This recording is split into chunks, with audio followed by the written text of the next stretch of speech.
yang dimaksud dengan organic plant booster ini adalah larutan fermentasi.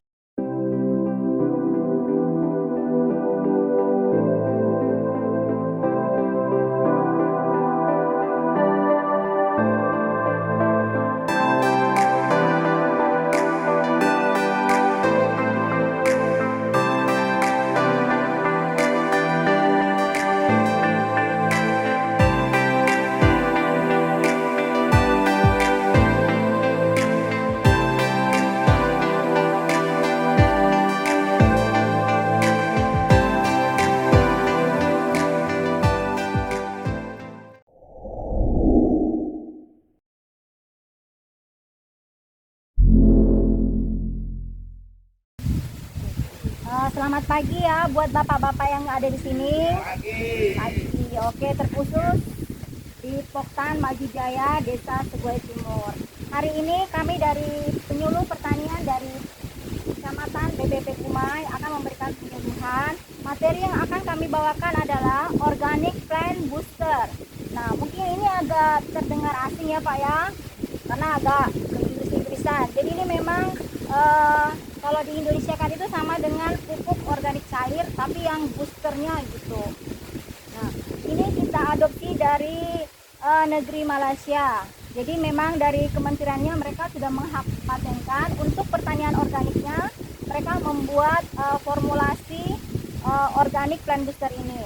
Jadi untuk pengenalannya, apa yang dimaksud dengan organic plant booster ini adalah larutan fermentasi gabungan dari bahan-bahan alami bersama bakteri, bersama mikroorganisme yang bermanfaat yang untuk membantu pertumbuhan dan perkembangan tanaman. Nah, apa yang terkandung di dalam organic plant booster ini ada 3, yaitu nutrien atau unsur hara, NPK, NPK, Ca dan lain-lain. Tapi unsurnya itu dalam kandungannya dalam unsur sedikit ya Pak Lang, dalam sedikit. Kemudian ada mikroorganisme yang bermanfaat kandungannya dalam sini, seperti ada lactobacillus, kemudian ada fotosintetik bakteri, kemudian ada yeast.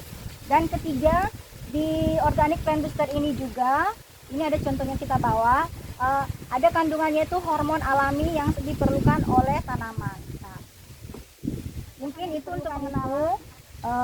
Kalau standar bahannya itu mereka itu dalam 5 kilo ya Pak ya. Pertama itu ada nenas 5 kilo, kemudian pepaya 5 kilo, labu 5 kilo, semua ada yang matang ya Pak Lang, jangan yang mentah. Kemudian pisang 5 kilo, kemudian kangkung 3 kilo, terus gula merah 3 kilo, terasi atau belacan 3 kilo, telur 10 butir, dan susu 10 liter, kemudian airnya itu 50 liter. Jadi karena ini ingin mempraktekkan dalam skala kecil, kita mengambil 1/10 bagiannya saja. Jadi semua dibagi 10. Nanti di sini sudah dihitung sekitar 1/10 bagiannya Pak. Nah, langkah cara pembuatannya ya bapak-bapak, semua bahan ini nanti akan dicincang dulu Pak, dicincang, dipotong kecil-kecil. Kemudian semua bahannya ini kecuali labu ini nanti diiris-iris memanjang. Yang lainnya ini setelah dipotong-potong Pak, baru kita blender kasar. Mana ada Pak Jemil tuh kering. Sapinya ada.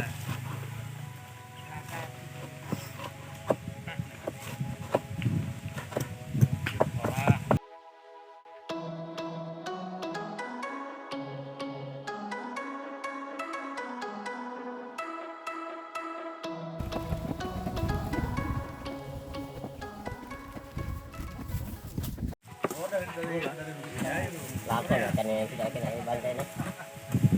Ya kan kenapa ini bagus.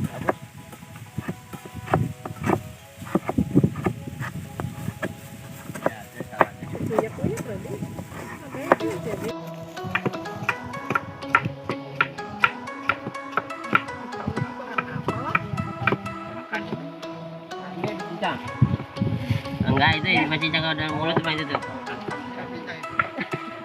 Jangan diangkat.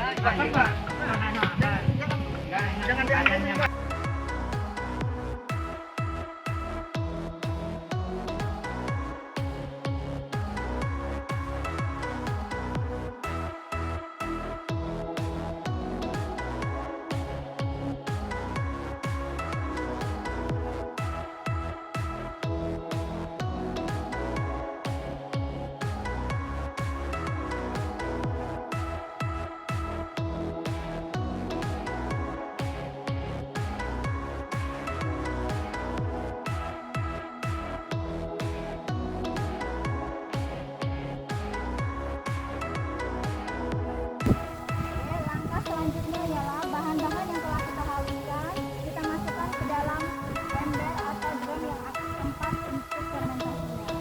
Maka ini semua kita masukkan.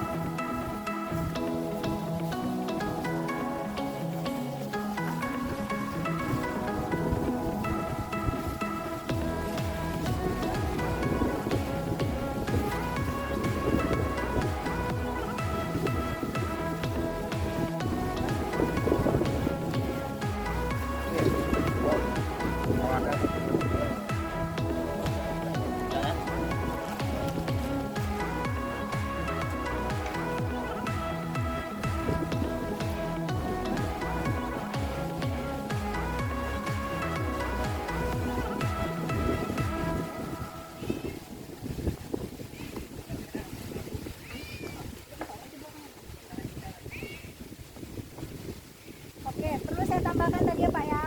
Jadi semua bahan-bahan yang ada di sini itu memiliki manfaat tersendiri. Tadi sudah dimasukkan. Yang pertama nanas. Mengapa nanas itu? Karena dalam proses fermentasi itu butuh suasana asam, jadi kita perlu menambahkan nanas. Jadi itu fungsi nanas. Di mana pH fermentasi itu 3,5 sampai 4.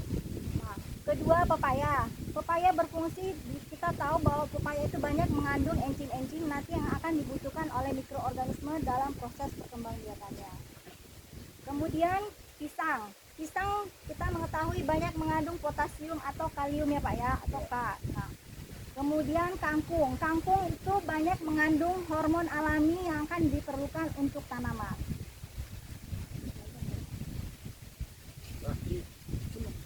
Udah belakang. Oke, kemudian nanti di sini ada gula merah sambil dimasukkan.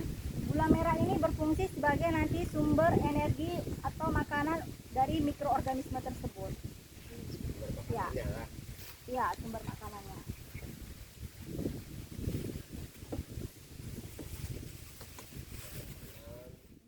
Sudah kita masukkan, jadi telur juga kita mengetahui banyak kandungan proteinnya Pak La. Ini sangat diperlukan juga untuk nanti proses mikroorganisme. Ini langsung aja semua dimasukkan, kita pecahkan Pak.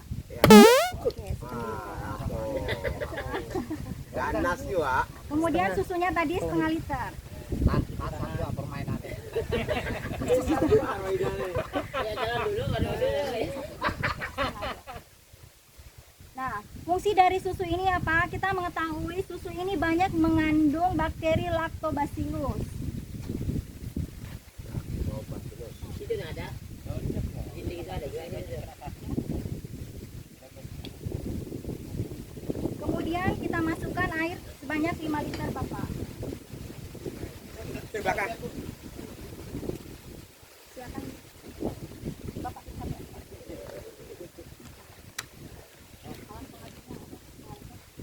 Alat mengaduk. Kayu yang bisa dimadukan. Tangan. Kemudian air ini sebagai pelarutnya Pak La. Kita masukkan semua ya. Nah,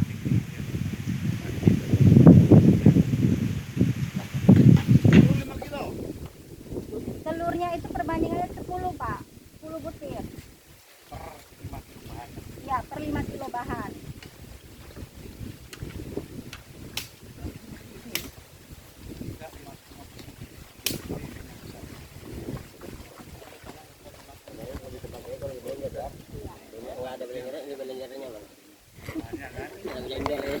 Oke. Kemudian semua bahan ini kita aduk dulu ya Bapak La.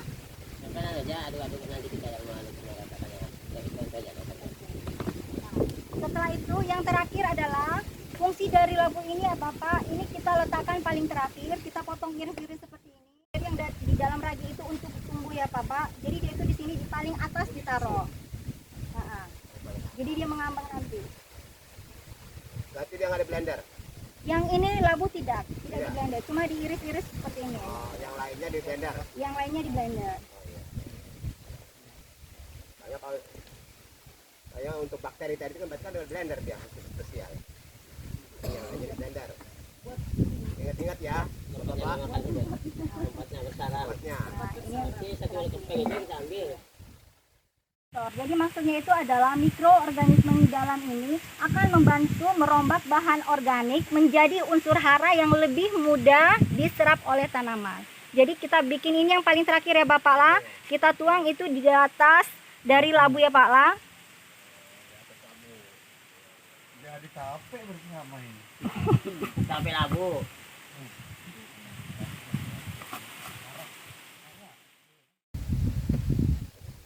Dan kita simpan di tempat yang teduh. Lama Tidak boleh terkena cahaya matahari selama 1 minggu saja. dalam pondok berarti lah. Boleh. Nah, Minimalnya 1 minggu ya. memang 1 minggu aja, 1 minggu. Nah, Aplikasinya nanti udah itu buka. ya, Kerja bisa lama dia ya. ya, oke.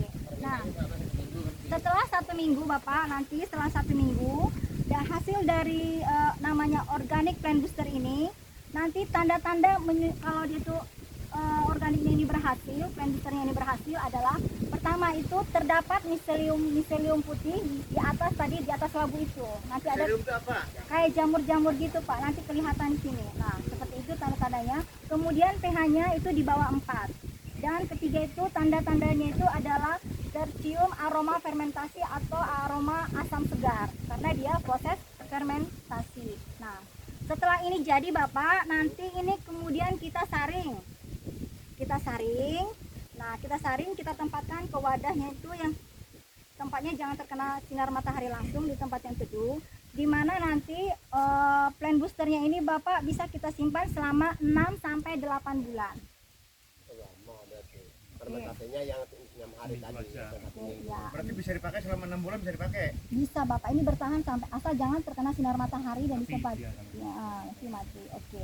Kemudian nanti untuk aplikasinya dosisnya per liter air itu untuk sayuran, buah, kemudian 15 mili per liter air itu untuk tanaman semusim atau tanaman yang berjangka pendek, contohnya pisang.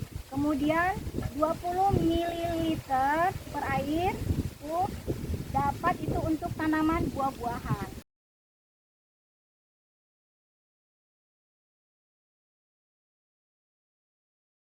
Mengapa kita memilih OPC ini, organic plant booster ini?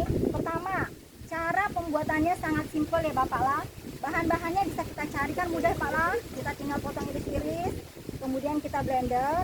Kemudian cara fermentasinya juga cuma hanya 1 minggu aja. Dan ini dapat digunakan terus-menerus untuk tanaman. Jadi kemudian fungsinya ini Bapak bisa untuk memberikan ketahanan penyakit bagi tanaman, memperpanjang umur tanaman, terus memberikan. Demikianlah praktek organik plant booster kita pada hari ini.